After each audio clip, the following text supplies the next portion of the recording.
Welcome friends to this video where I'm going to show you how to draw some ears in Procreate. Let's get into it, and I'll jump into a monologue as I'm drawing them to show you, and then I'll kind of give you some tips and tricks as we go. I'm going to create a new canvas. I'm going to do 1080 by 720 because that's the resolution that I am recording on YouTube. And if you're following along, if you want to go to the drawing guide and turn that on, it's at 76 pixels, and that'll give you an idea of the dimensions that I'm drawing.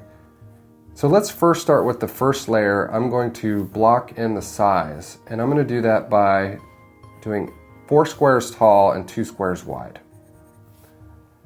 Then I'll create a diagonal line. So this is going to be the bottom of the ear, this is going to be the top of the ear, about halfway there.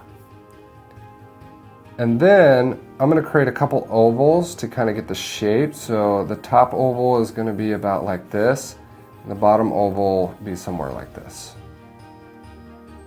And then we're going to contour around that. But this gives us the structure that we need. Now let's create a new layer, and then we'll turn this opacity down so we can trace over it.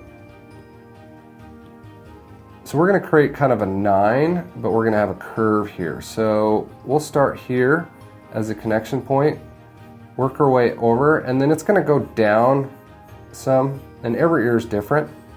But this one we're going to go a little bit flat, and then we're going to curve this one up, and then we're going to do that little kind of a race car track around there. That's going to be the outside. Now the inside of the ear, where the tragus is, this is the ear, the inner portion. We're going to trace along the inside here and do a little loop and then come down, and this is kind of a hairpin, and then it goes over about like that. All right, that is the construction. We can go ahead and hide that layer if we want. Now we're going to do the outside, and this is called the helix.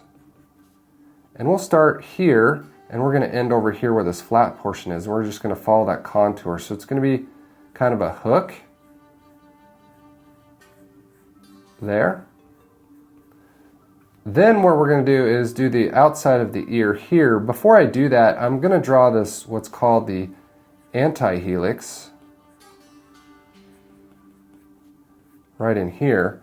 And let's turn this back on for 1 minute, and I'll do a different color here.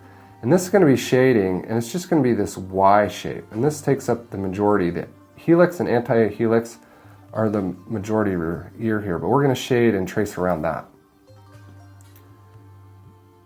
Let me back up here. We're going to go on this layer. Hopefully you can see that there. Okay, now back to this layer. And first we're going to draw along this Y. Got to get the right color now. Going to draw along this Y. And then where the flat portion is, we're going to go flat, follow this portion all the way down to this curve. Just like there. And that is the last line that we need to create. The antihelix, what we're going to do is shade that portion in. So the rest of it's going to be shading, and the light is typically coming from the top source, and then your shadows are going to be underneath that, so on the bottom. So first thing I'll do is I'll go ahead and shade this area here, and then I want to shade the top portion here so we can kind of get that form in. And then right around the ear hole there kind of completes that antihelix shape. And then we'll move down and do the darkest area of the ear. And we can even do a little cast shadow here at the bottom. So that, and then let's go ahead and hide this layer. That really completes the shape and construction of the ear. Hopefully you enjoyed this. Let me know if you have any questions or comments below. And I look forward to seeing you in the next one. I'm going to be working on the hair and then the face proportions, and then I'll wrap it all together on all of the facial features into one video. So I'm looking forward to that. Hopefully you are too. and I'll see you in the next one. Happy drawing!